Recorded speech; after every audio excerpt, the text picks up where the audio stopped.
Vamos para a nossa última mesa, e essa, não menos importante, a gente vai trazer o debate que a gente só falou aqui de banda larga fixa, vamos agora para o mundo móvel, é um outro bicho, um bicho desafiador, mas está todo mundo animado com ele, cada vez querendo mais entrar nesse mundo, e certamente novas questões e dilemas também se apresentam aí com a mobilidade e com os provedores caminhando para esse mundo, né? Então, eu convido o Rafael Bucco. O Rafael Bucco é o que carrega o piano do Telesíntese, eu fico só sendo gatekeeper.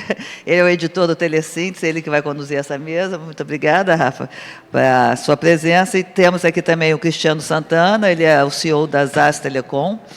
A ZAS é uma empresa que, surpreendentemente, ela apareceu para mim: estou com 300 mil assinantes. Eu falei: nossa, mas em um ano eu não te conhecia e já tem 300 mil. É o espetáculo do empreendedorismo brasileiro. Muito obrigado, Cristiano.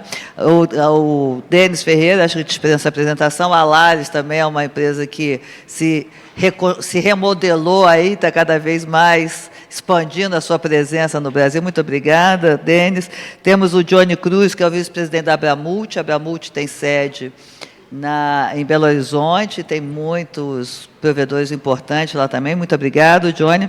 Temos o Marcelo Siena, que é o CEO da Super Telecom, além de ser lá do Sul, da Rede Telesul. A Super tem um desafio que, para mim, acho que é o mais grandioso, que é fazer uma complexa engenharia aí para usar a rede da Liga. Então, é um entusiasta dessa operação. Temos o Rudinei Gerard, que é o CEO da Tata Telecom. A Tata Telecom também é um MVNO que acredita nos ISPs como os grandes parceiros da telefonia móvel. Estamos aí com o Rudinei. E, não menos importante, mas também fundamental nesse debate, o Vinícius Caram, que é o cara que mais ou menos fala o que pode e o que não pode acontecer nesse cenário aí. Às vezes ele fala muito e às vezes ele fala pouco. Então, trouxemos ele para contribuir aqui para o debate. Passo, então, para o Rafa, e ele que vai conduzir. Muito obrigada, gente.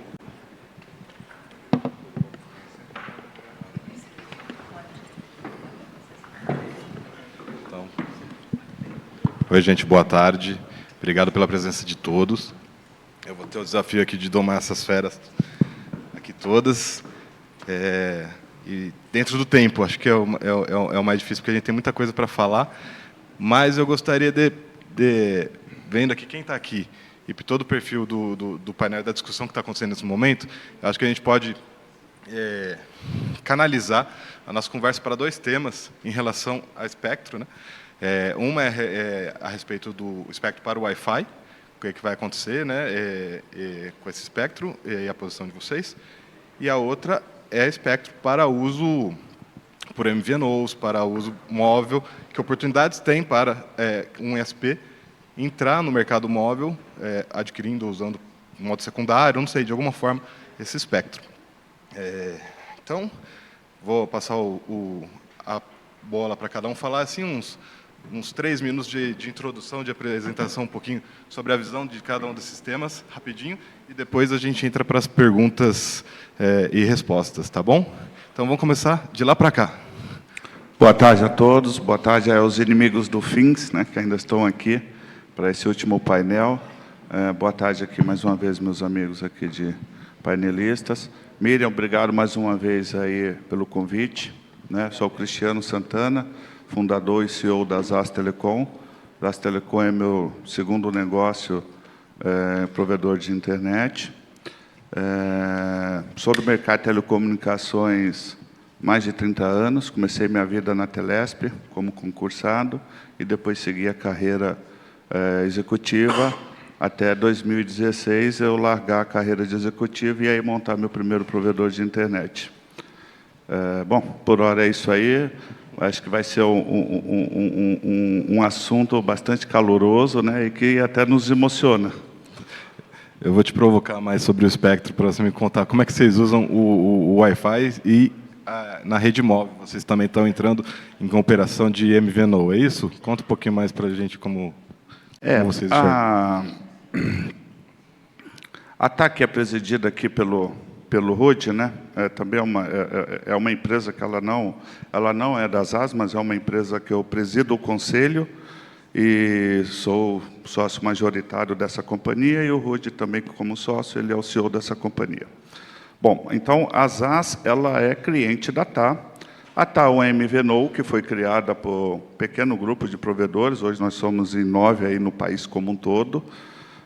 Temos hoje na base, hoje me corrige aí se eu estiver errado, porque os números mudam todo mês, mas estamos hoje 130 provedores que comercializam o produto TA. Alguns com a marca TA e outros com a marca do seu próprio provedor, né? E a ZAS é uma cliente da TA. Nós fomos o primeiro cliente da TA, iniciamos a operação em fevereiro de 23. E temos lá hoje, do total de clientes que eu tenho, 10% da minha base eu consegui tombar para a mobilidade, né?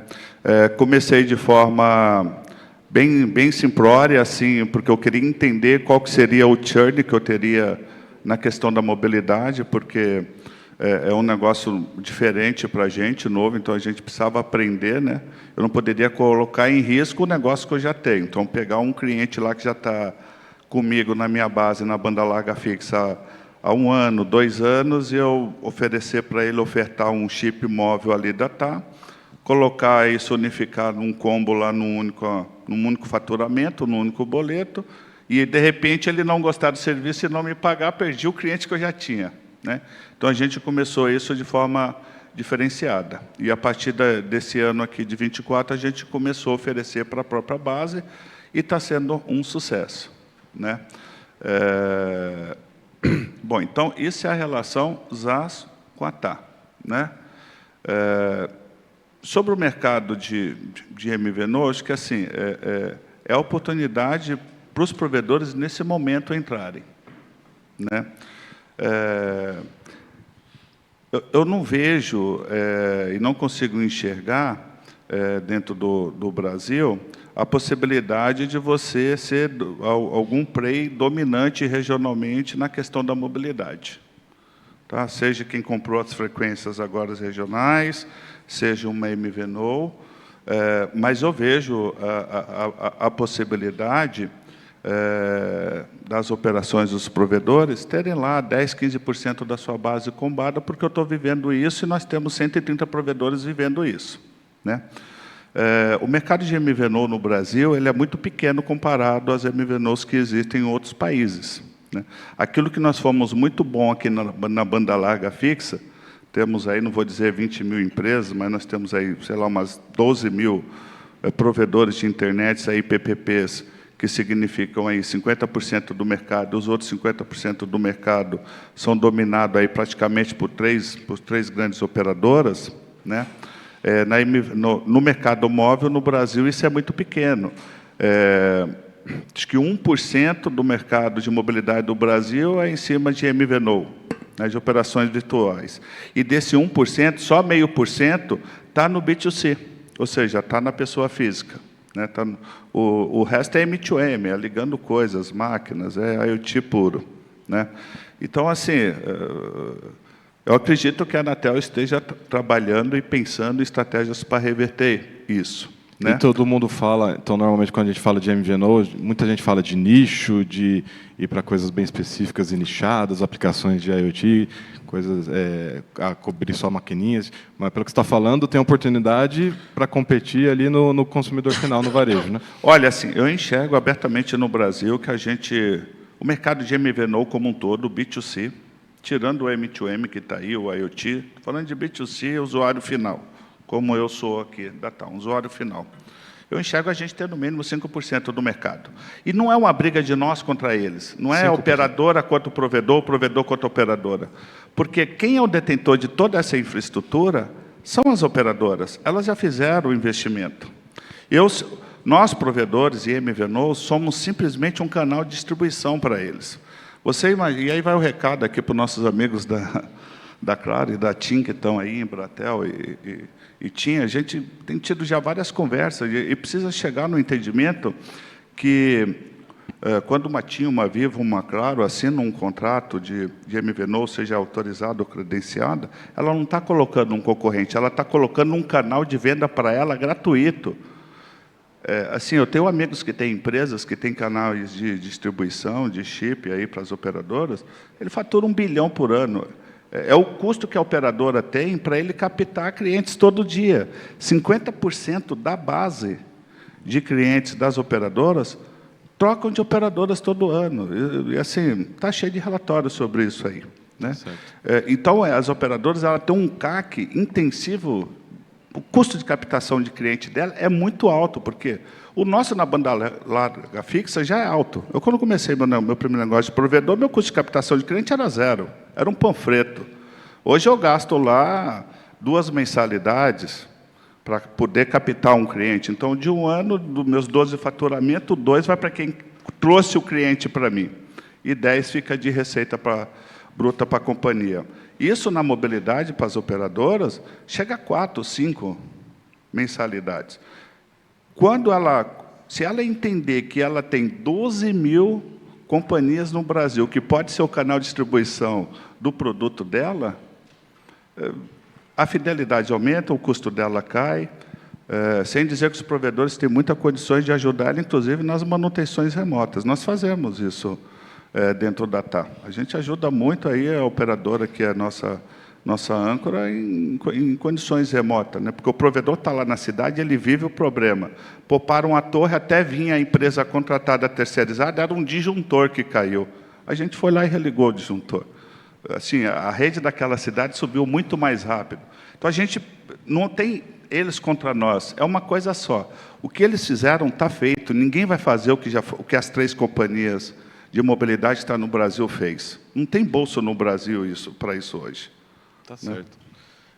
Denis, então, pegando carona um pouco no que o Cristiano falou, primeiro, a Lares tem interesse aí em MVNO ou não? E conta um pouco do desafio que vocês estão vendo para o Wi-Fi, se ele está no limite, se não está no limite, se ele é fundamental para o sucesso do negócio, como que ele pode evoluir na visão de vocês.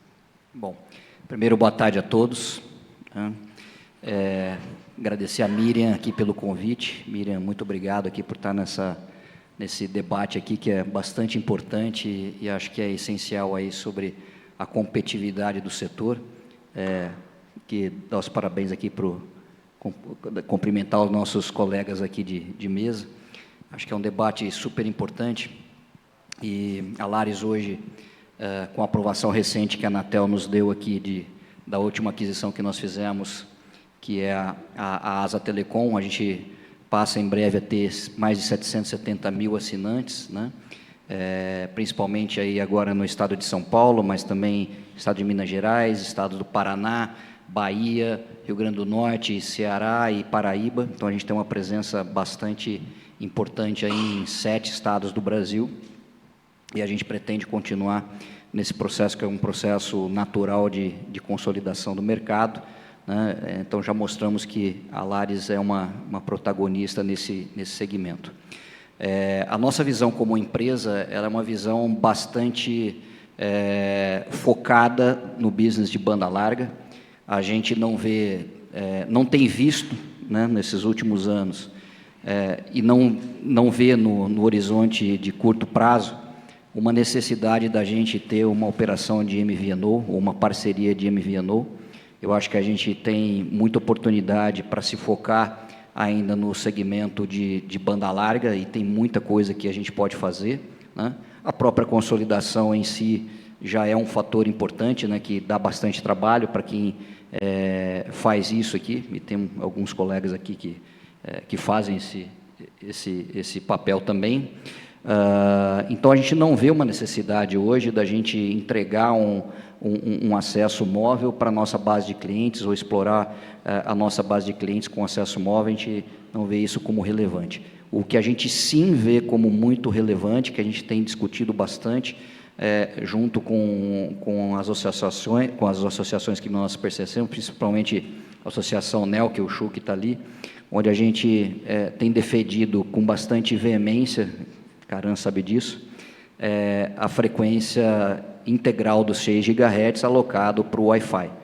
Isso nós vemos que sim, é super importante, que sim, é um fator de competitividade e é um fator estrutural para os ISPs, pelo fato de que o Wi-Fi é indissociável da nossa proposta de valor para um cliente, seja ele um cliente residencial, seja ele um cliente B2B, né? A gente vê como nós, e vemos isso claramente, provedores aí de banda larga, sendo, com certeza, num futuro próximo, competidores da móvel, no sentido de levar serviços que não existem hoje, no volume e na intensidade que se imagina no futuro, como IoT, como realidade virtual, como realidade aumentada, como capacidade de poder processar, né, a necessidade que você tem para ter inteligência artificial.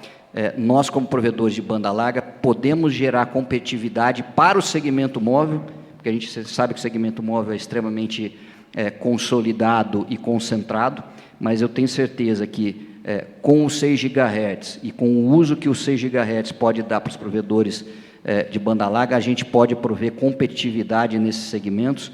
E lembrando, né, que, e não sou eu que estou dizendo isso, a Miriam acabou de postar recentemente aí um post aqui de novidade, aí, onde uma pesquisa mostra que mais de 70% do tráfego das móveis e de aparelhos móveis são feitos dentro de ambientes internos, né? Então, isso reforça o nosso posicionamento, porque uma coisa é você ter um dispositivo móvel sendo utilizado, mas em uma característica móvel, e a outra coisa é você ter um dispositivo móvel sendo utilizado numa característica nomádica, né? Então, tem uma diferença muito grande no uso. E a gente sabe que dentro da casa do nosso cliente, e quando eu digo casa, pode ser uma residência, pode ser um negócio, o Wi-Fi, o uso do Wi-Fi, ele cada vez mais é importante para uma experiência de uso e para que a gente possa, ao mesmo tempo onde a gente evolui as nossas redes, e já estamos evoluindo para um XGS-PON, que vai habilitar 10 gigabits por segundo, mas o 10 gigabits por segundo ele só vai ser percebido na casa do cliente, no negócio do nosso cliente, se eu tiver um Wi-Fi de qualidade lá na ponta. E esse Wi-Fi de qualidade lá na ponta, ele vem atrelado a uma frequência de 6 GHz, porque é a evolução. O Wi-Fi 7, inclusive a gente já começa a testar em breve na Lares, a gente já está começando a testar isso, já temos rede XGS-PON implantada em várias cidades, e inclusive já fazendo o overlay de XGS-PON sobre o GPON, a gente vai começar a utilizar o Wi-Fi 7, porque a gente vê que este é o caminho potencial. Então, acho que essa é uma discussão essencial que a gente tem que ter. Mas me fala rapidinho, como é que vocês já estão usando o Wi-Fi 6E, que já usa o espectro de 6 GHz? Tem uma diferença bastante grande, né, que acho que a gente tem que separar entre o uso indoor e o uso outdoor, né? Quando a gente fala do uso indoor, nós usamos o Wi-Fi 6 desde o ano passado. Aliás, desde o ano passado a gente... Não. O 6. 6. O E é o outdoor, né?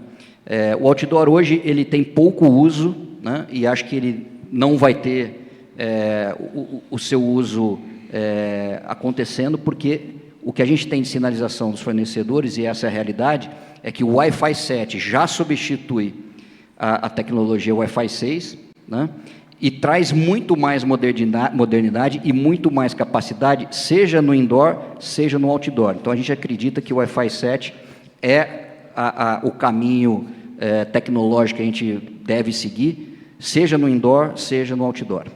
Tá, esse teste você pode abrir um pouco mais de detalhe? Algum fabricante, em qual cidade, alguma base de clientes, piloto? Não, é o que eu falei, a gente vai começar, o Wi-Fi 7 a gente vai começar a testar em breve. Na hora que a gente começar a testar, a gente vai divulgar para vocês. Tá bom. Johnny, então, com você a palavra também, aí representando uma associação setorial aí, né? Eu queria um pouco da posição de vocês a respeito dessa dicotomia, que eu estou vendo que tem uma dicotomia, né, na questão do uso do espectro. Quem trabalha puramente com a banda larga fixa necessariamente quer mais espectro para a banda larga fixa, para o Wi-Fi, para entregar maior qualidade. E quem trabalha com móvel, da mesma forma, quer uma parte, pelo menos, aí, desse espectro para o móvel, né? Então, por favor, qual que é a posição da Abramult a respeito disso? Que oportunidades vocês veem em relação a MVNOs ou em relação... Empresa. É ir buscar oferecer soluções para aquela base que ele já possui e ir levar para ele soluções que sejam úteis e aplicáveis no seu dia a dia. Então, por exemplo, a questão do MVNO, eu já falo disso há uns 3, 4 anos, que se você quer seguir o caminho da inovação, saia só da bitola ali de ter a conexão física e comece a ter mobilidade para que você comece a alcançar outros mercados que você não atende hoje, né? A gente veio aí de um tempo onde, basicamente, tirávamos pedidos de internet.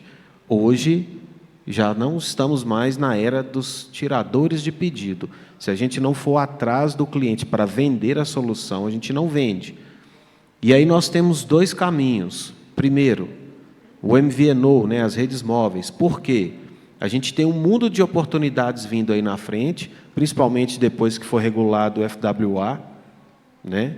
E a gente vai ter uma infinidade de coisas. Como bem disse o Cristiano, uma empresa MVNO não é um concorrente da operadora que possui a rede, muito pelo contrário, até porque a gente sabe da ociosidade de capacidade de redes, tanto móveis quanto redes de fibra, de FTTH, até a Tati da BW está aí, que tem uma solução de rede neutra entre provedores de internet, que, para mim, é de uma eficiência enorme, porque propõe um compartilhamento de infraestrutura onde todos ganham. Então, é muito melhor eu vender uma porta de rede ali, onde a maioria dos provedores de internet tem ociosidade que gira entre 40% e 50%, em alguns casos até 60%, é preferível eu vender aquela porta ali a um preço acessível do que eu ficar lá perdendo dinheiro no investimento. E esse retorno demorar muito mais, né? Então, já que se existe essa ociosidade de rede, por que não fazer a ampliação, a melhoria da legislação, a permissão de que a gente tenha regras de MVNO mais acessíveis, porque, no final das contas, e eu ouvi isso dentro da própria Anatel, qual é o papel da agência? É tornar harmônico a relação entre quem presta o serviço e quem consome o serviço e garantir que ela seja justa. Então, se a gente vê que tem ociosidade de um lado, existe necessidade de outro, e um mundo precisando de avançar tecnologicamente com serviços, porque a necessidade humana só caminha para que a gente possa ter mais qualidade de vida, por que não fazer isso, né? E dentro do que o Denis falou aqui, vem a questão do Wi-Fi. O Wi-Fi, com a sua faixa completa, vamos dizer que é o 5G dos provedores. Por quê? Porque o Wi-Fi ele tem muito mais a ver com o provedor do que com a operadora móvel. Porque nós complementamos a nossa entrega fixa através da mobilidade dentro de casa. E, como você disse, os números já mostram que o consumo de dados via Wi-Fi ele é muito maior do que através das redes móveis. Então, para que eu vou partir uma faixa no meio para poder dar uma parte para uma coisa que já está tecnicamente consolidada de uma forma e ferir a evolução para um outro setor onde está concentrado o maior consumo de dados de verdade? Assim, eu só consigo enxergar que talvez seja uma forma de fazer uma reserva de mercado para impedir que um outro setor continue se desenvolvendo e cumprindo muito bem o seu papel. Ainda ontem estávamos num outro painel, onde mostramos que em 10 anos, pouco mais de 10 anos, os PPP saíram de uma base de 3 milhões de assinantes para 25 milhões de assinantes. Isso não tem nenhum nome a não ser competência. Nós fizemos um trabalho bem feito e entregamos para o cidadão qualidade, porque se não tivesse sido qualidade, esse desempenho não teria sido tão grande. Então, esse é o nosso pensamento, sempre voltado para atender os dois lados da moeda, que é, logicamente, o crescimento como empresa, porém o benefício para o cidadão. Você falou de MVNO um pouquinho, você falou que precisa mexer um pouco aí na regra de MVNO. Você tem um exemplo curto e prático do que poderia mudar para facilitar o Atrair Mais? Bom, flexibilizar as regras, assim como foram feitas com as assimetrias regulatórias que, inclusive, estão sendo ameaçadas, e existe um movimento querendo se acabar com as assimetrias, da mesma forma como a própria norma 4, que também está sobre um processo aí de desconstrução. O Caran, que está aqui, sabe muito bem quais são as necessidades dessas flexibilizações das regras de MVNO, mas para permitir o quê? Que, mais uma vez, os PPPs mostrem a sua competência e a sua capacidade de alcançar o cidadão de forma muito mais rápida e muito mais veloz. O que permitiu, inclusive, a verdadeira inclusão digital no país foi justamente essa pulverização por todo o território nacional, tendo várias pequenas empresas com alto nível de competência conseguindo trabalhar em suas comunidades e atingir o maior número de pessoas da forma mais rápida. E isso não pode acabar.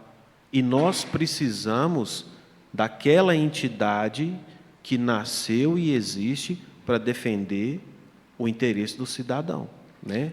Que é a Anatel. Cara, eu vou te pular, aí fala todo mundo, depois a gente volta para você, tá bom? Mas isso é porque é um protocolo, geralmente a gente deixa a autoridade por último mesmo, né, gente? Então, Marcelo, por favor, também a sua visão aí da eSuper, e você também tem aí uma representatividade, né, como associação. Então, fala um pouco para a gente a respeito dessa sua visão sobre quanto a mais de espectro é necessário para o provedor e em que sentido? É no Wi-Fi? É no móvel? O que você enxerga aí para o futuro do setor? Obrigado, Rafael. Boa tarde a todos que nos acompanham presencialmente, online, aos colegas aqui da mesa. E acabamos de definir que o Caran é o alvo principal, né? Pulou ele.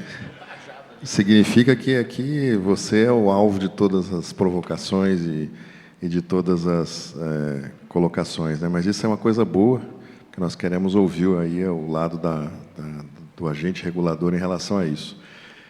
De fato, nós temos aqui, Rafael, você colocou muito bem, uma dicotomia sobre o tema, né? Porque ele é importante em todos os aspectos, mas a gente precisa entender onde ele é mais eficiente, onde ele é mais prático, né? Primeiro, a gente precisa rememorar que essa revolução que a banda larga fixa fez no Brasil, né, ela é muito expressiva, o Johnny trouxe aqui os números, mas é importante lembrar que quando, há pouco mais de 10 anos, os PPPs tinham 3 milhões de assinantes, os grandes tinham 22 milhões. Hoje os PPPs têm 25 e os grandes continuam com os mesmos 22 milhões.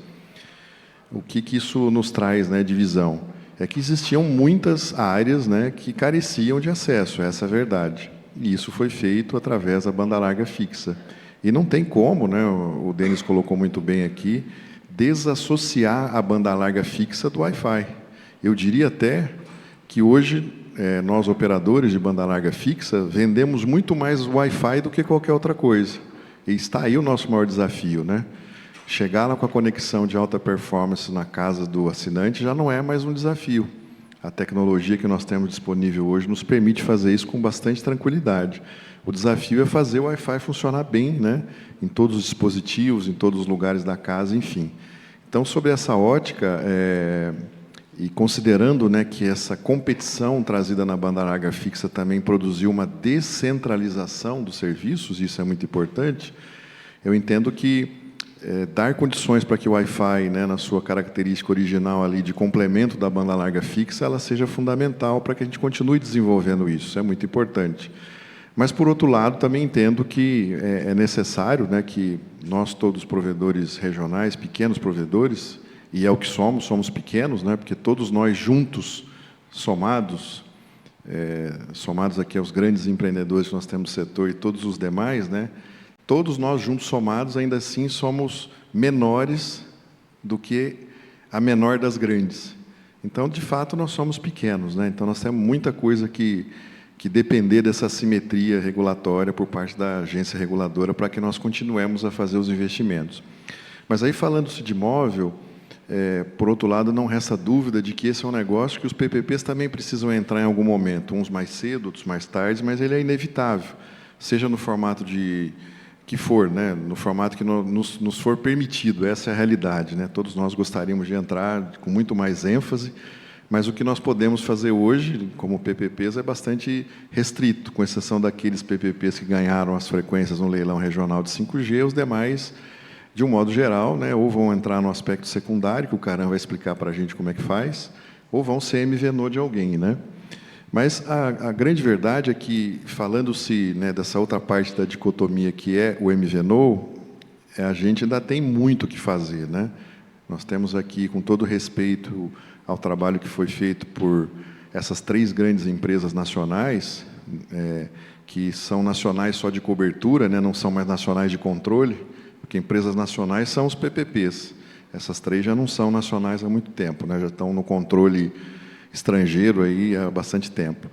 Mas carece, né, falta competição ainda no móvel, né, e essa competição no móvel, ela precisa produzir o mesmo resultado que aconteceu na banda larga fixa, que é descentralizar e, de fato, ampliar o acesso, né, democratizar o acesso.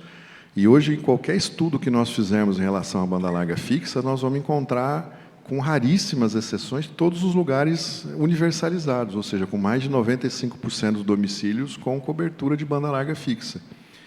E esse DNA, né, de fazer as coisas bem feito, né, e de resolver os problemas que os PPPs sabem muito bem fazer, a gente também precisa, talvez no momento adequado, levá-lo também no móvel, né, para produzir essa competição lá no móvel, seja como for. Mas, de um modo geral, nessa outra parte aí do assunto, eu entendo que não tem como, na linha do tempo, a gente olhar para, né, o acesso à internet sem pensar que essa dobradinha de fixa e móvel, né, especialmente dos PPPs, ela é algo que faz parte do nosso futuro em algum momento. Tá bom, muito obrigado pela sua contribuição. Uma coisa que eu fico pensando, e aí trazendo para o Rudinei, é a respeito do modelo de negócio, né, e do capital investido, assim, do retorno. A gente teve, ao longo do dia, aqui, alguns painelistas falaram, por exemplo, que tem bastante fibra implantada, inclusive nesse painel aqui, e ociosa também. No móvel, acho que essa conta também é um pouco diferente, né? E, ao mesmo tempo, você tem, então, um provedor que tem um pouco de fibra e está buscando novas receitas para complementar isso. Então, me explica como que ele deve desenvolver ou pensar na MVNO, se faz sentido pensar a partir de quando, né? E com qual objetivo, qual que é a visão que vocês têm a respeito disso. E daí depois eu quero saber também a sua visão a respeito de espectro. Tá bom, obrigado, Rafael, obrigado a todos pela oportunidade, principalmente ao Momento Editorial, a Miriam, que sempre tem nos prestigiado em participar desse tipo de discussão. Bom, essas questões são bastante intrigantes, né? E respondendo sua pergunta de maneira muito objetiva, a TA, ela tem a seguinte filosofia: todo provedor vai precisar ter comunicação sem fio, né? Tanto que o objeto desse painel é esse, né? Como que a gente agrega valor com a comunicação sem fio. Pois bem, a comunicação sem fio no Brasil, ela precisa seguir algumas regras de negócio, porque ninguém vai investir num projeto que não tenha um econômico consistente por trás. Fundamentalmente falando e concordando com o Siena, os provedores de internet hoje vendem Wi-Fi, eles vendem comunicação sem fio, né? E todo o meio físico para se chegar até lá acontece para promover essa comunicação. E da mesma forma com as operadoras móveis, né? Grande parte da malha de conexão LTE hoje do Brasil acontece por meio de interconexões com backbones de provedores, né? Então, isso é fato. O que não acontece ainda é na instância de RAN ter essa comunicação. A evolução natural de uma empresa provedora de internet, né, de um ISP, é ser provedora de comunicação, invariavelmente. E talvez a gente já esteja nessa fase. Alguns já acordaram, outros não, mas a gente já está nessa fase. A gente está provendo comunicação hoje. A próxima fase, essa fase da comunicação, talvez ela já tenha encerrado em algumas geografias e ainda não tenha tido abrangência em outras. Mas essa fase da comunicação, nas regiões metropolitanas, ela já esgotou. Tanto que hoje a gente tem aí uma grande briga de retenção, de projetos de agregação de valor para sustentar uma base operacional. Em outras regiões, a gente tem ainda a dificuldade do acesso. Eu não sei se vocês lembram, mas alguns minutinhos atrás aqui a gente estava vendo um mapa do Brasil cheio de... parecia que estava com catapora, né? Cheia de pintinha vermelha, que é exatamente as escolas mapeadas pela EACE para que fossem cobertas com recursos do FUST, né? E a frustração da pessoa que estava apresentando, desculpa, fugiu o nome, era de que não haviam proponentes para disponibilizar esses recursos para essas escolas. Então, vocês imaginem que, se num cenário de pleno emprego do FTTH, da banda larga, ainda existe déficit de atendimento de banda larga, imaginem na móvel. Então, a gente acaba vivendo dentro de uma bolha aqui, nas metrópoles, nas cidades em que nós vivemos, e não percebemos a distância que existe das comunidades rurais, das vilas, dos povoados, dos quilombolas, dos destinos turísticos mais fantásticos do Brasil e que não existem cobertura. E isso, gente, só se resolve com espectro para telefonia móvel. Só se resolve assim. Então, vou te responder aqui, Rafael, e vou deixar aqui um ponto de reflexão, é que, se o provedor ele quiser, de fato, agregar valor, ele precisa andar nessas ondas do acesso para a comunicação, da comunicação para a aplicação. É óbvio que, se eu estou numa região em que a aplicação está muito distante, né, eu vou estar antecipando, eu não vou estar no timing correto do negócio, eu vou me frustrar. E talvez o que o Denis tenha comentado faça sentido. Talvez o timing para a Lares entrar no mercado de imóvel não seja esse, porque ainda tem muito que surfar nisso. Mas, invariavelmente, em algum momento vai ter que entrar. Porque não existe operadora de comunicação consolidada que não atenda isso de forma plena, de forma que vá além do simples acesso. Até porque a consolidação, em algum momento, ela ou vai ficar muito cara ou vai ficar escassa, né? Então, a resposta é essa. O provedor, obrigatoriamente, ele vai ter que entrar nesse mercado. A nova era de comunicação móvel, ela pode ser por MVNO. MVNO, na minha opinião, é a maneira mais fácil. O processo está aí, a operação funciona. É você ligar na tomada e sair vendendo chip de celular funcionando com a sua marca. É muito simples. Eu sou suspeito em falar, mas eu faria isso. Eu seria MVNO facilmente amanhã de um agregador. Por quê? Eu preciso aprender a vender esse negócio. Eu preciso aprender a manusear esse serviço. O produto é simples, mas manejar com o mercado não é tão simples assim. É outra cultura, é outro bicho, né? Então, MVNO é a maneira mais fácil para entrar nisso. Todo mundo está olhando para o SMP. O SMP é difícil. E eu vejo o Caram, o time do Caram, os pares do Caram na Anatel, discutindo alternativas para que MVNOs se tornem SMPs, para que possam participar de leilões, para que possam ingressar nesse mercado. A gente teve o leilão de 2021 agora, que nós participamos como ISPs do Brasil. não conseguimos figurar entre os vencedores e pudemos ter essa participação, mas eu não vejo outras alternativas ali na frente se não formos SMP. SMP é a barreira para você ingressar no mercado de telefonia móvel, né? Sem SMP você não tem espectro, a não ser que seja no mercado secundário. O mercado secundário, na minha opinião, ele tem algumas fragilidades. A primeira é que, historicamente, a gente tem aí um retorno de investimento em cima de uma operadora que vai de 5 a 8 anos, para que você retorne um investimento de core, RAM e tudo mais.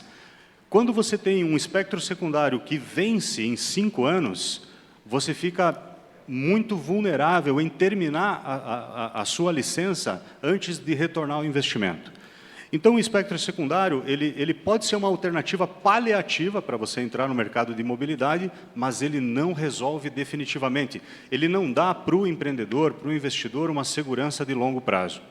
E, por fim, o que eu vejo que pode ser uma alternativa viável, e a gente na TAT Telecom já está empregando, é o uso do SLP.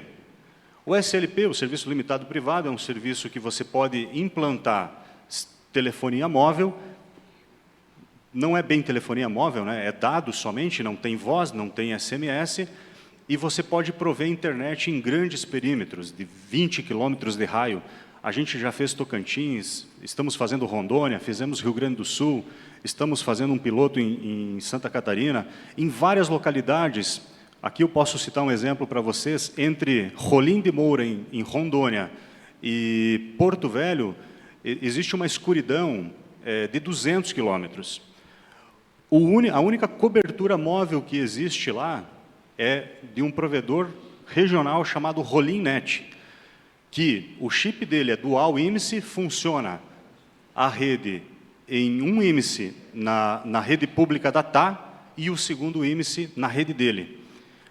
Aí o Rafael me perguntou, mas isso se paga, Rudinei? O cara consegue pagar esse investimento? Não, não consegue. Se ele for vender para os moradores que estão nesse percurso, não se paga. Mas quem faz esse percurso e que mora lá em Rolim de Moura ou em Porto Velho, paga a conta. Então, a reversão, ela acaba acontecendo nas pontas, ela acontece no trânsito e não no residente. Mas lá é SLP, então? Lá é SLP. Se fosse espectro em caráter secundário, não daria certo? Daria certo, por 5 anos. Tá. Então, Caran?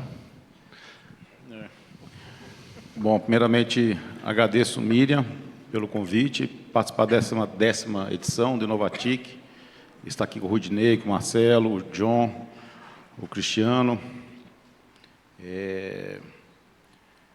Bom, primeiro, e Bruno aí por moderar, primeiramente a gente tem que deixar claro, e Denis, deixar claro que a Anatel, né, tem feito aí uma política de diálogo, acho que tem dialogado bastante, não tem só o CPPP, desde quando entrei na superintendência, eu faço questão de fazer as reuniões setoriais, a gente chama as reuniões com os pequenos, e lá em 2018, quando a gente começou as primeiras reuniões, a gente percebia que tinha uma não convergência de ação por parte dos SM, das associações, e hoje eu vejo que isso aconteceu. E nesse diálogo, né, de manter essa simetria, que aqui já foi colocado, de não ter imposições, algumas vezes, sabemos que vocês atuam com indicadores de qualidade, manter algumas obrigações, facilitar o licenciamento, simplificar o processo de consolidação das empresas, transferência da anuência para vocês se consolidarem. A gente tem atuado nisso. Nós fizemos recentemente um leilão, colocando o 4º bloco para as regionais, né, de interesse para as regionais, porque a gente sabe que vocês são aí os diferenciais para atuação. Estamos trabalhando no regulamento de uso do espectro, no RUI, para avançar nesse diálogo de secundário. Criamos o dashboard que mostra onde tem ou não tem espectro sendo usado em primário pelas SMPs. Eu considero, tá? Eu vou falar como engenheiro de espectro e também como Anatel aqui, o espectro secundário, para mim, é quase... o pessoal fala que não tem segurança nem proteção para uso, até mesmo de interferência, o que não é verdade. Se alguém solicitar aqui um espectro secundário que está lá e não tem uso, ninguém vai deixar ninguém interferir, a gente vai atuar. A gente não vai deixar ninguém sofrer interferência. Esse prazo de uso do secundário está em discussão. Eu considero que 5 anos é um prazo razoável para beneficiar um modelo de negócio que venha a ocorrer. E por que eu acho um modelo seguro, apesar de se falar que não tem segurança de pagar o investimento em 5 anos? Eu tenho mais de 18 blocos aí disponíveis, eu sempre falo isso nas apresentações, um pouco repetitivo, né? Sempre eu vou ter um bloco disponível para você usar com segurança, que não vai ter risco de desligamento da rede. A gente sabe que esse modelo foi feito para atuação pontual, né? Eu não posso também dar um espectro que nacional, sem ter primário, quase primário, sem ter um BID, não tem passo do BID. O modelo secundário foi feito para os pequenos, dar oportunidade para vocês também se alavancarem. Nós já temos 107 autorizações secundárias dadas aí para regionais ou PPPs. Estamos avançando no PGMC para garantir esse uso do espectro. Estamos trabalhando aí no edital do 700 novamente, mas eu enxergo que, de fato, modelos de negócios novos têm que ocorrer. Quando a gente saiu do par de cobre, saiu para cabo coaxial, saiu para fibra, tinha GPON, agora estamos falando de XPON com 10 gigabits por segundo, é revolucionário. Né? É revolucionário, de fato, vocês conseguiram 27 milhões de acessos, né, superando aí mais da metade do mercado, e não tem como a Anatel não apostar no trabalho de vocês. Eu fui agora no evento em Manaus, aí conheci um provedor local que me chamou a atenção, está inaugurando um Tier 3 lá, né, que todos usam, os grandes compartilham desse Tier 3, vocês colocaram CDNs espalhados aí pelo Brasil, antes concentrados, até antes internacionais. Então, vocês estão fazendo um trabalho. Agora, de fato, para monetizar e ter um recurso a mais, talvez partir para modelos sem fio, não tenho dúvida que é meio que mandatório. A gente sabe que o Wi-Fi, voltando aqui, que foi falado, o Wi-Fi escoa o tráfego, indiscutível, o offload, todo mundo se conecta no Wi-Fi. Apesar de estar no evento em Manaus, lá não tinha Wi-Fi, e estar no evento ontem em Iotim não tinha Wi-Fi, não tinha nem SMP, nem Wi-Fi, ficamos às cegas lá, mas tem exatamente, conversando com esse provedor que está inaugurando um Tier 3, e conversando com ele, que ele sabe cada ribeirinho, qual rio, o trecho do rio, se tem água, se não tem água, qual a população, para atuar rapidamente lá na restauração, um atendimento daquela localidade de 100 habitantes ou até 2, 3 mil habitantes, que talvez não seja tão atrativo para uma grande operadora, que tem compliance, tem obrigações, tem conselho de administração para aprovar um investimento, né, numa localidade dessa, provavelmente não se consegue, vocês conseguem atuar, né, pontualmente, pulverizado, obviamente, nesses nichos, e tem crescido, e tem mostrado resultado. Então, vocês conhecem o modelo, conhecem a localidade. Agora, por que não pensar? Foi comentado aqui, já fazendo a provocação, a gente discutiu muito aí sobre essa faixa de frequência para o Wi-Fi 6E. Nós temos hoje, né, certificados um pouco mais de 150 equipamentos para o Wi-Fi 6E. Aí já chegaram o debate, não, o Wi-Fi 6E já morreu, agora é o Wi-Fi 7. O Wi-Fi 7 você consegue, de fato, com QAM, usando a multi-frequency operation, usar o 2.4, 5.8, o 6 GB, você consegue, só com a faixa, 48 gigabits por segundo. Um XPON é 10. Não preciso, bom, eu já estou me preparando para a defesa. Eu não preciso de 48 gigabits por segundo por usuário, que nem importa para isso eu vou ter. Não vou ter. Então já passa aqui para... É indiscutível o papel do regional, das operadoras, dos PPPs, em disponibilizar redes Wi-Fi, né? Não tem dúvida, e tem que evoluir. E a evolução é natural, é física, é engenharia. É largura de banda, capacidade, a lei de Shannon, né? Tamanho do canal, bits por segundo. Eu tinha um canal lá de 10 MHz, tinha um canal de 40, canal de 80, canal de 160, tem um canal de 320. Mesma coisa no celular, era um canal de 30, canal que era do AMPS TDMA, foi para o canal de 200 de SM, canal de 1.2 do CDMA, canal de 5 do LTE, está falando de canal de 100 MHz. Para o 6G, a gente está falando de canais de 200 MHz ou mais. Hã?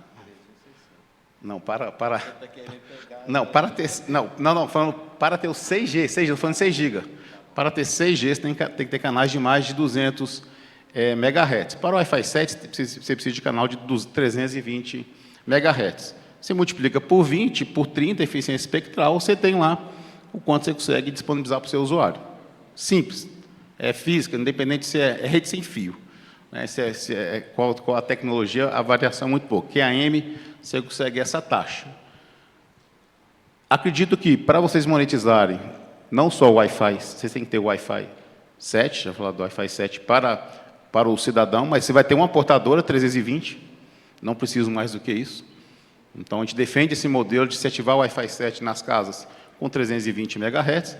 Eu ainda desconheço, aí vocês me corrijam aqui, não quero se eu estou com a tarja preta ali, se tem alguma operadora que já pôs o Wi-Fi 6E na casa do usuário. Eu desconheço. Sei de estádios, sei do Rock in Rio. Agora, eu quero saber de quem está pondo o Wi-Fi 6E, 6E, não é 6, 6E, trocando, né, o roteador do seu assinante para o Wi-Fi 6E. Eu desconheço os números, quero até saber, me atualizar aqui. Já estão falando, não, agora eu quero o 7.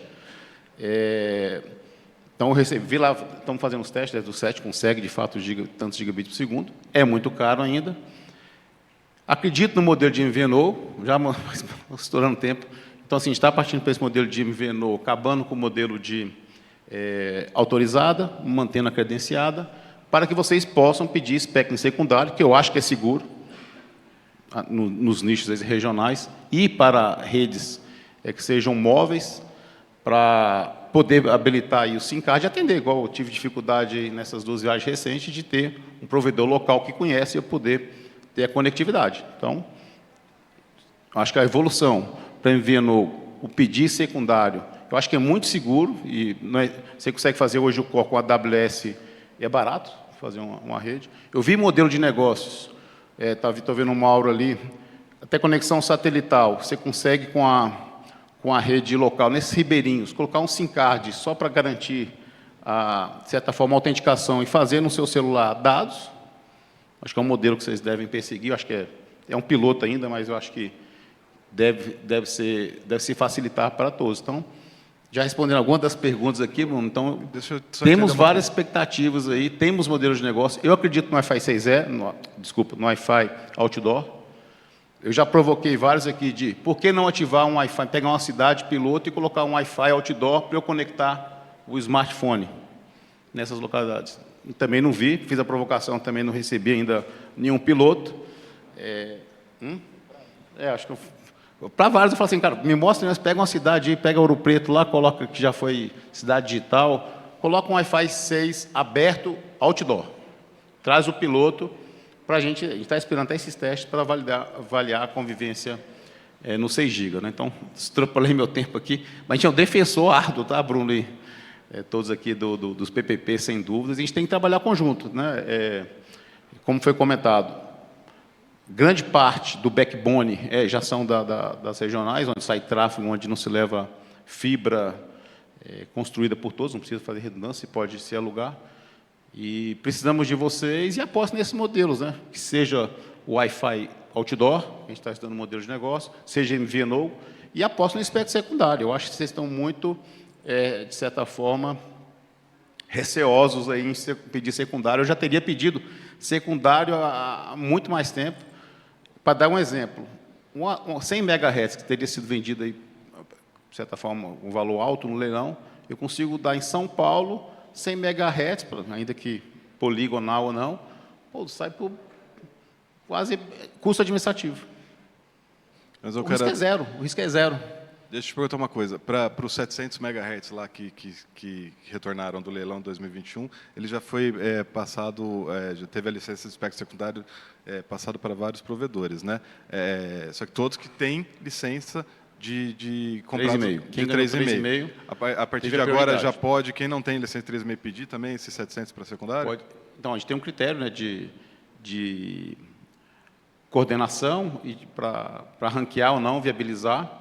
Então, tivemos mais de 2.000 pedidos, né, em especial aí da Brisa, CloudTU, Unifique, né, IES e Liga, justamente para poder iniciar o uso do 700 secundário. Vamos ver se vão ter um prazo, né, para se ativar, tem um prazo para se ativar e cumprir com o que foi autorizado, mas também está com o conselheiro Vicente Aquino, né, o próprio edital do 700 já, né, já passou pela área técnica, já passou pela Procuradoria, irá passar pelo Conselho para ir para a consulta pública.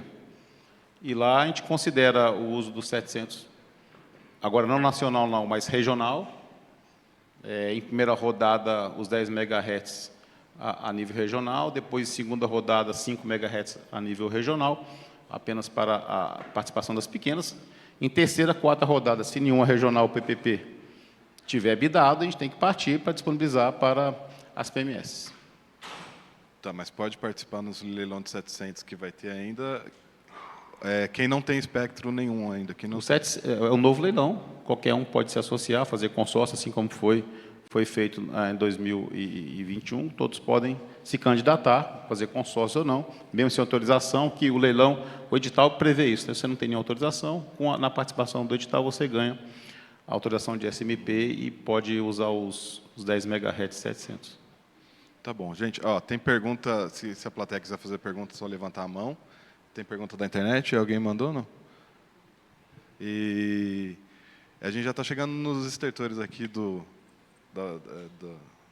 nosso painel, né? A gente vai acabar às 17h05, então não tem muito tempo para desenvolver muito mais o raciocínio. Se alguém quiser responder aí ao que o cara falou, fica à vontade. Se alguém levantar a mão, não sei.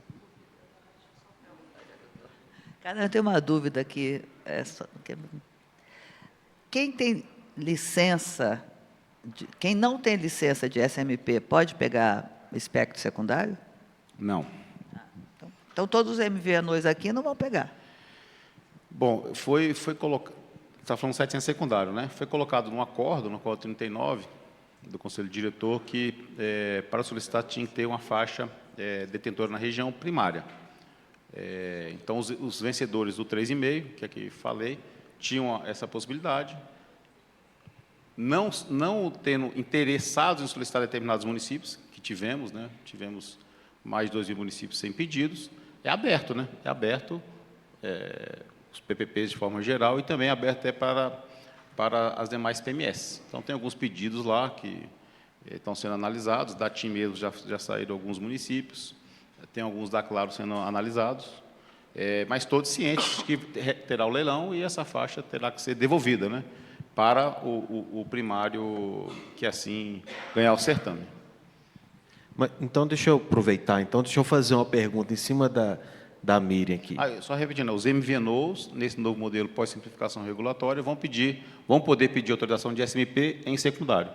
Passada a simplificação, está pautada, está com o conselheiro Alexandre. E o que acontece, por exemplo, com aqueles que solicitarem e não utilizarem apenas para poder ter feito essa solicitação a termos de registro, para quando outros consultarem, constar que aquilo já foi pedido? Qual que é o prazo para se implementar, para não ficar como uma reserva ou uma proteção? Justamente para evitar isso, né, que o João comentou, de não ter reserva de espectro, quem solicitou tem um prazo de ativação. Não se ativando, conforme lá definido no acordo, é instaurado um PADO, instaurado um processo de apuração de descumprimento e vai desde multa e também a tomada da faixa naquela localidade específica. E qual que é esse prazo aí de fiscalização, de apuração? O prazo que foi dado foi de 6 meses, né? Tem um prazo de percentual de 6 meses a 18 meses de implementação. Então, tem que esperar o prazo daquela localidade para se apurar. Como até, de certa forma, o edital de 700 pode vir rapidamente para a praça, né? As pessoas devem estar até avaliando aí como é que será o novo cenário. Acho que só um comentário aqui, Rafael, e Caran, deixar bastante claro aqui.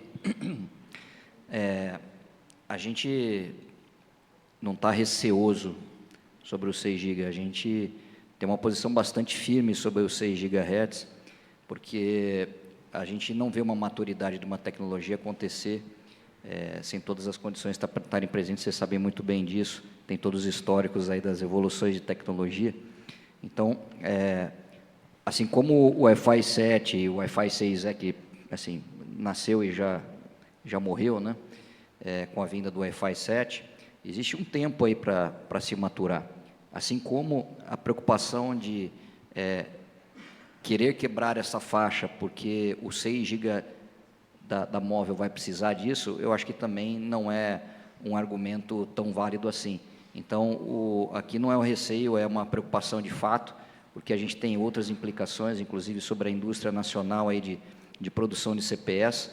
A gente sabe que existem várias indústrias aqui, tem fornecedores nossos que têm dito, não só dito, mas hoje já são fornecedores de CPEs aqui da banda larga, coisa que também não vai existir no caso de um 6 GB para móvel. Então, assim, só deixar bastante claro aqui que não é um receio, a posição bastante clara nossa aqui de possibilitar competitividade. A gente não está pedindo nada diferente, é manter uma decisão que a Anatel já tinha tomado, e que garante a gente ter uma visibilidade de evolução tecnológica daquilo que é uma parte indissociável da nossa oferta de valor. Tá? Deixa eu só direitar a réplica aqui. O Wi-Fi 6E e 7 está disponível. Vocês podem usar. É porque parece que a gente... Não, a Anatel proibiu... Não, pode ativar, não está... O normativo está lá, pode solicitar, pode ativar. Então, assim, quem quiser ativar o Wi-Fi 7, Wi-Fi 8 vai ser outra faixa, mas o Wi-Fi 7 está disponível. Vocês que têm que, na minha visão, é falta de escala, né? Falta de escala. Essa escala, eu até concordo. O Brasil foi pioneiro para disponibilizar a faixa de 6 GB para radiação restrita, para se ter evolução do Wi-Fi. Está disponível, pode ativar. Não tem escala. Não tem escala, vocês estão tendo dificuldade de ter esse crescimento. Não é problema da agência, sendo bem transparente. Está tendo a Citel, amanhã vai se aprovar um documento da Comissão Interamericana de Telecomunicações, do 6 GB, talvez ganhe maior escala, porque aí todos os países vão estar lá com consenso de usar a faixa. Não, mas amanhã fecha a reunião da Citel, tem esse documento lá para ser aprovado, né? Não posso falar porque são vários países, né, que vão, mas está lá, a princípio, o consenso de vários países de usar o 6 GB com possibilidade que países que tiverem nota de rodapé, como o Brasil, para IMT, mas vários países mostrando interessados no 6 GB para radiação estrita e para as redes WLAN, para as redes sem fio. Então a gente ganha escala, Agora eu vou defender da evolução, então vocês já podem utilizar. Então, insisto que vocês têm que ter modelo de móveis, né, talvez não só de dados. Vocês vão ter recurso de numeração para a STFC, né, o John estava até perguntando aqui, isso também está sendo avaliado pelo Conselho, mas é um processo de solicitação antigo que vai, acredito, no meu ver, ser que a técnica subia para endossar esse recurso de numeração, né, para o SCM, para o SCM. E quando a gente fala do 6 GB, o 6 GHz, aí a minha bandeira é 6 GHz para permitir o 6G, porque eu não tenho espectro abaixo de 6 GB com portadora de 200 MHz, eu não tenho. Então, se eu pegar o espectro picado, eu não consigo um espectro contínuo de mais de 200 MHz para garantir o Brasil não pode ficar sem 6G. E eu não tenho outro espectro a não ser esse espectro de 6 GB. E a proposta, né, se for 700 MHz, né, se for 700 MHz para o MT, não tenha dúvida que se pensa em blocos nacionais, blocos regionais. Então, 175 MHz em 4, tem que se discutir, o Conselho Diretor vai ver isso, permitindo participação ampla de todos no 6 GB. Onde se necessita espectro de adensamento com 6 GHz. São raios menores de 100 metros, 200 metros. Então, eu afirmo que vai poder conviver, as operadoras não vão usar os 6 GB de forma massiva, então dá para coordenar. Vai poder ter, ao meu ver, portadoras aí, espectro maior. Na cidade, só 200 cidades do Brasil são altamente adensadas, que talvez vão usar aí mais faixa de frequência como o 6 GB. Os outros 5.000 municípios brasileiros, acredita-se, e esse é o espírito do teste que a gente está fazendo nos laboratórios, é permitir o uso, talvez full, por parte dos provedores no Wi-Fi 7 outdoor ou indoor. Então, assim, a gente está muito, de certa forma, escutando vocês para chegar num acordo e ter o melhor resultado, né? Então, ter o 6 GB para garantir o 6G, ter o Wi-Fi 7, vocês poderem usar o outdoor. Então, acredito que está chegando no modelo, mas que vocês têm que também, no meu ver, avançar mais no 7 em si ou no 6E em si. Só para organizar aqui rapidinho, que a gente já estourou o tempo, então fala o Siena quer comentar um pouco, o Cristiano quer comentar um pouco, e tem uma pergunta da plateia, né? As minhas palavras finais aqui, então. Meu último uso do microfone, eu queria primeiro, cara, endereçar aqui 2 pedidos para que você avaliasse na Anatel. Dada a quantidade de coisas ainda em aberto em relação ao assunto, me parece que o mais adequado é seguir o que já está aprovado. Já temos o espectro definido atualmente de uma certa maneira, né, destinado ao Wi-Fi na modalidade como ele se encontra. Talvez a melhor coisa a ser feita agora é deixar isso acontecer. E mais adiante discutir. Eu entendo que o 6G ele é muito importante, mas nós não conseguimos nem implementar o 5G ainda. Essa é uma discussão muito prematura, talvez, de destinação, né?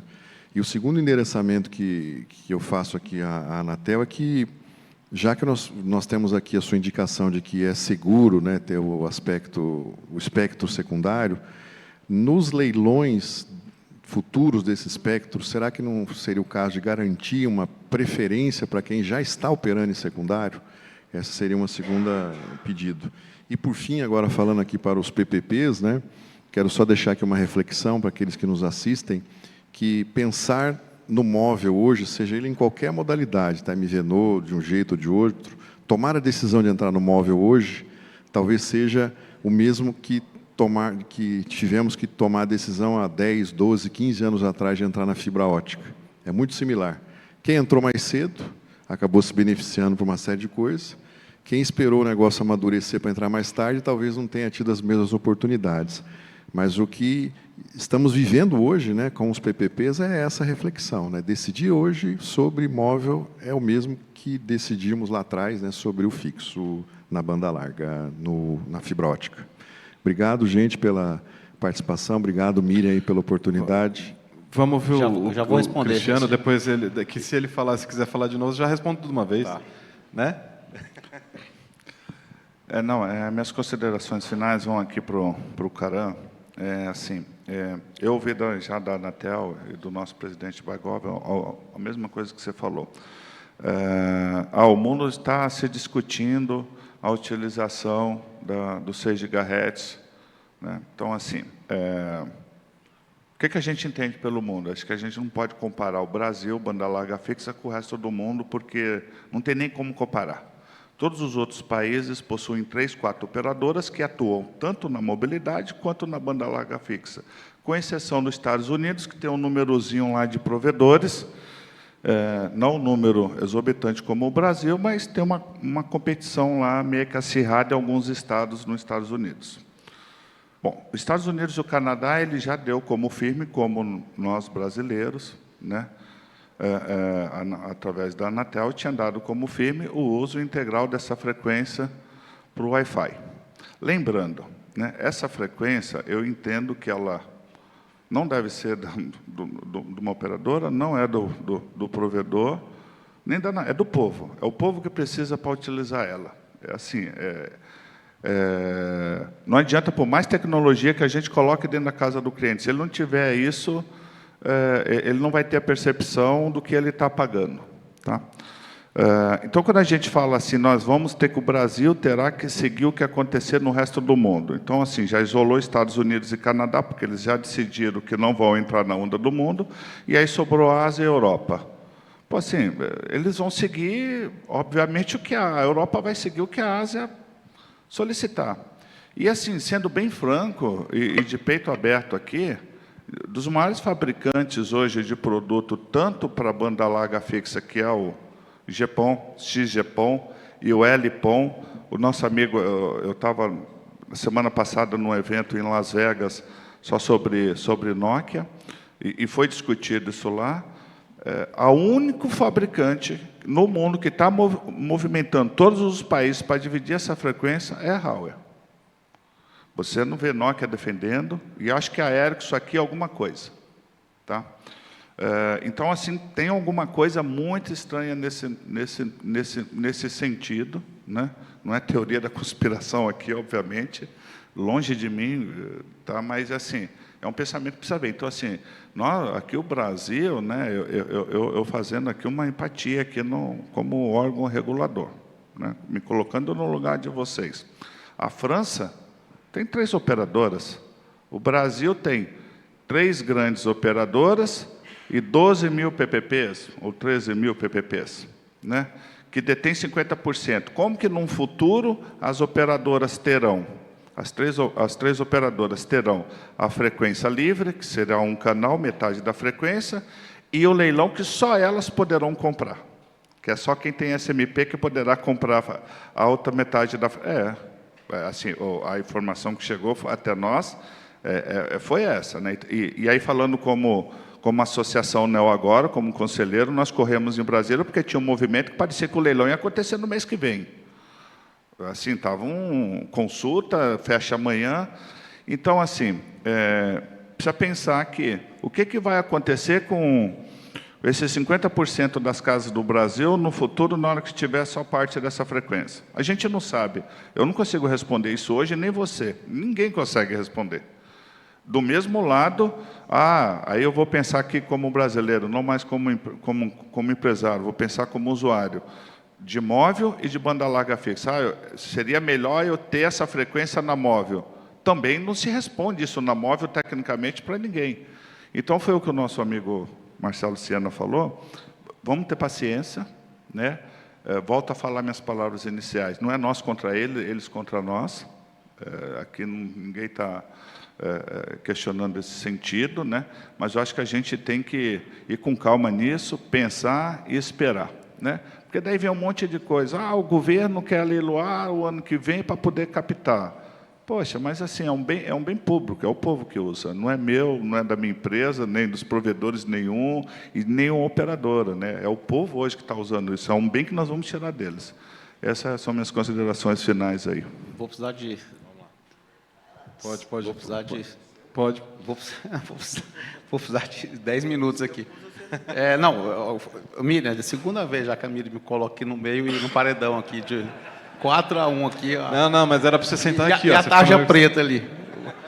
É para tomar o Rivotril hoje, né? Olha só. Vamos lá, então vou repetir, eu vou responder a sua primeira pergunta, que não passa no crivo do Tribunal de Contas da União um leilão com... certo, assim, privilégio, né? Então, assim, privilegiar quem já tem secundário. Então, o Tribunal de Contas rechaça, não deixaria ter, porque o leilão é um processo aberto, qualquer um pode participar, não pode ter direcionamento. Ele está colocando a regionalização por si já é uma garantia de maior participação, né? O secundário está aí, a gente priorizou o secundário no acordo, nesse caso do 700 para pequenos, né? Eu não posso dar primário sem licitação, né? Eu não posso. Então, assim, só posso quando eu faço uma nova licitação, qualquer um pode participar, não é SMP. A gente falou aqui do SMP de dar o secundário para quem tinha autorização do SMP. Um novo leilão, não. Um novo leilão, assim como vai ser do 700, vai ter do 6 GB, vão ter outras faixas, qualquer um pode participar, não tem restrição, não. E você ganha autorização do SMP no leilão. No leilão. Então, é só para deixar claro aqui que qualquer leilão, quem não tem SMP pode participar. Tá? Então, isso é simples, essa regra, qualquer um pode participar e constituir uma nova empresa, um novo SMP. E voltando ao Wi-Fi, a gente não consegue viver sem Wi-Fi, o Wi-Fi é mandatório, né? O Wi-Fi é mandatório, vocês têm a maior parte do mercado. O Wi-Fi 6E e 7, vocês já podem usar, a Anatel não está proibindo ninguém de usar, não pode utilizar. Não tem nenhuma restrição, então segue a regra, pode utilizar, pode comercializar, ninguém vai ativar. Não existe tecnologia hoje para ativar mais do que um portador 320, não existe. Não existe uma portadora de 1 GB, não existe portadora. Você vai ativar no seu cliente 320 MHz. Podem ativar, não estou entendendo por que vocês não estão ativando. Pode ativar, a Anatel não está proibindo. E mesmo que seja decidido, quem decidir é o conselho, se for usar parte da faixa para emitir para o 6G, esse 320 continua preservado, não altera nada. A única condição que está se colocando é no equipamento que vai fazer hoje o roteamento, justamente para dar garantia para fabricantes, ter aí a portadora que possa ser realocada para o primeiro bloco. Vai ter essa garantia. Porque vão ter localidades, partindo aí do teste de convivência, que eu posso ter as 3 portadoras, 1 GB. Então, os 320 ou talvez 640, eu não estou vendo o porquê, o receio de vocês. Isso não tem como mexer. Tá? Estou afirmando aqui, não tem como mexer. Essa portadora 320, que ainda nem se tem mercado para isso, está disponível, vocês podem utilizar com toda a segurança. Então, pode fazer a expansão do Wi-Fi 6E e do Wi-Fi 7 sem problema nenhum. Em relação agora ao mercado, a gente participa das reuniões da União Internacional de Telecomunicações, não tem como a gente definir faixa sozinhos, acho que nem a América, a região 2 sozinha. Então, na WRC, a maioria dos países mostrou-se aí tendente a fazer uso partilhado, Europa, Ásia, todos os países. Então, não tem aqui direcionamento ou interesses que se discute na OIT, na CITEL, é interesse de indústria, geral para todos os países. O Brasil até gostaria que produzisse mais, mas não produz nem 10% dos equipamentos de eletrônica que consome, em especial móveis. Então, a gente depende da escala mundial. Se eu definir um padrão brasileiro, o produto vai triplicar, quadruplicar. Então, a gente tem que pensar assim na decisão global, escala global, senão, se eu tivesse milhares ou centenas de fábricas aqui de equipamentos, que a gente tem interesse, a gente tem alguns incentivos para isso, mas, infelizmente, a gente não produz tudo que a gente consome, acaba tendo que ter parte aí vinda de fora, importada ou montada aqui, e isso atrapalha um pouco. Nós, lá em Barcelona, quem participou da Mobile World Conference, vimos lá testes de 6 GB, de Nokia, de Ericsson, você comentou de Huawei, de Nokia, eu vi da Telsis, tem vários fabricantes apostando, interessados em entrar no mercado brasileiro. A gente tem o Open RAN em discussão, mas tem vários outros pontos aí que é importante deixar claro e transparente. E se for leiloar, não é leiloar rapidamente, tem-se uma previsão de escalonamento, né, de leilões. Então, se pensa aí no leilão do 700 no ano que vem, vai ter o vencimento do 850 em 2028, então tem que ter um leilão em 2027, do 850, tem do 1900, né, que tem que ter um leilão, conforme aí o TCU está orientando. Tem-se aí a questão de outras faixas, né, tem outras faixas possíveis, então não é para amanhã, né, não tem, concordo com que não tem hoje escala global para equipamentos de 6 GB, por isso que o leilão não vai ser assim, de imediato, ninguém vai, de fato, se pretende um uso dessa faixa mais madura a partir de 2027, isso é fato, né? Então são fatos do mercado, dos fabricantes de forma geral, mas todos têm interesse em pensar nisso. E outros modelos de negócio aqui, que você comentou, o FWA, né? O FWA 26 GB. O 26 GB, ele tem portadoras de 800 MHz, né? E tem testes que comprovam que o FWA, que é o modelo que pode ser explorado, tem secundário também, você consegue 10 km de raio, você consegue 100 megabits por segundo, 10 km com 26 GB, com antena externa. Então, vamos encerrar, então, gente. Tem uma pergunta? Cadê? Quem é que vai fazer a pergunta, por favor? Tudo bem? Sou Francisco, sou da FIBrasil. 2 perguntas para vocês, bem rápido. Há 1 ano e meio atrás, a gente viu grandes provedores como vocês se preparando para uma nova tecnologia que seria o metaverso. E hoje a gente não vê mais o setor falando sobre isso. O metaverso parou junto com o encerramento da pandemia. E uma pergunta para o Ciene e para o Denis sobre o avanço do Wi-Fi. Hoje a gente vê o 5G, né? O 5G ele já está disponível para uma parte da população, mas ele precisa de um investimento de custo de equipamento, né? E nem todo mundo acompanha. O Wi-Fi 6, né? O Wi-Fi 7, ele vai chegar num valor acessível para equipamento? Os dispositivos vão acompanhar essa evolução? Com quanto tempo você acha que o mercado vira para esses equipamentos, né? Essa é a minha pergunta. Obrigado. Denis? Bom, vamos lá. Primeiro, sobre a questão do metaverso, eu acho que... vou usar dados aqui de mercado, tá? Eu acho que a questão do metaverso ela foi deixada um pouco para depois, porque, em paralelo com o metaverso, começou a ter um tema muito mais relevante aí na pauta das empresas, que é a inteligência artificial. Então, eu acho que, seja do ponto de vista, inclusive, de fabricantes, né, a gente vê ali uma mudança significativa da própria produção da Endivia, que vinha tendo crescimento nas ações dela de forma bastante significativa, e com a mudança desse paradigma de IA, né, a gente vê aí que tem uma revisão do que as empresas estão priorizando. Então, a questão de foco, eu acho que o foco hoje em dia está muito mais em cima de inteligência artificial do que no metaverso. Isso não significa que no futuro isso não pode voltar à pauta, mas acho que é uma questão muito mais aí vamos dizer assim, de oportunidade de mercado, né? Acho que todo mundo está vendo que a IA ela tem um potencial provavelmente maior do que o metaverso, tá? Sobre a questão do Wi-Fi, acho que sobre a ótica de Wi-Fi 6 na casa do cliente, isso acho que já é ponto passivo, né? Nós na Lares, a gente, desde do ano passado, a gente não compra mais... Sim, vou chegar lá.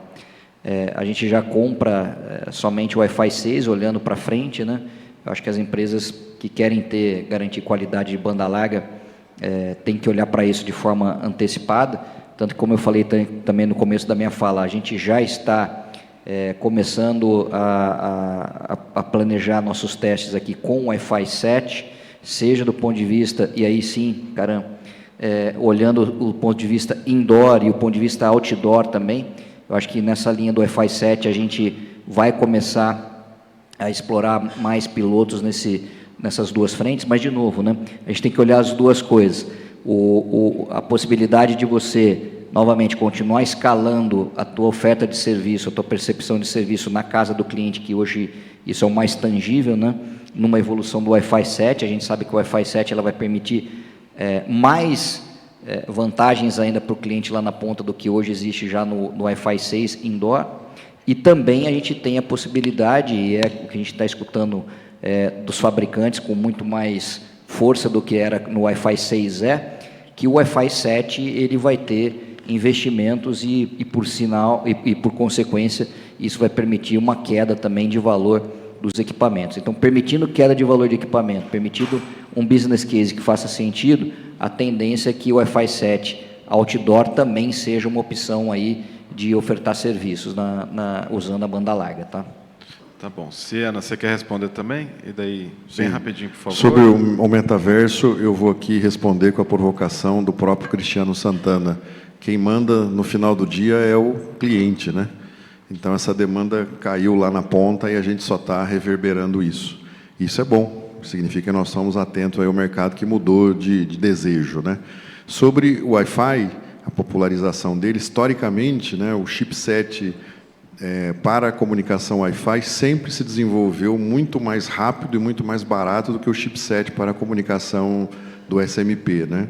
Então, por isso, eu não tenho dúvida de que o Wi-Fi 7 ele vai ser popularizado muito mais rápido do que 5G, 6G, por uma questão até de custos, uma vez que o Wi-Fi vem em tudo, né? Praticamente tudo que você compra hoje, desde uma geladeira até uma cafeteira, tem a possibilidade de vir com Wi-Fi embutido, e isso na indústria, né, gera escala, que gera redução de custos. Então, eu sempre apostaria primeiro no Wi-Fi. Então, acho que é isso, né, gente? Não dá tempo. Ó, gente, vou aplaudir todo mundo, porque ninguém quer sair da mesa, porque o debate está bom e a plateia também. Muito obrigada. E agradeço muito o Caran, ele sabe que ele não, mesmo ele sabendo que eu vou provocá-lo, ele não resiste, porque ele está preparado para isso. O mercado é esse mesmo, sempre todo mundo refletindo, e o papel do regulador eu sei que é difícil, mas o importante é que a Anatel está sempre disposta ao diálogo e não foge nunca à luta nem à provocação, principalmente dos jornalistas. Então, muito obrigada, Canan, pela presença, obrigada a todos vocês. E o ano que vem, eu estou com a agendinha já de 2025, quem quiser conhecer o que a gente está pensando para o ano que vem, está aqui o papelzinho, eu posso dar para vocês, tá bom? Muito obrigada, gente. Um abraço, até mais. Tchau, tchau.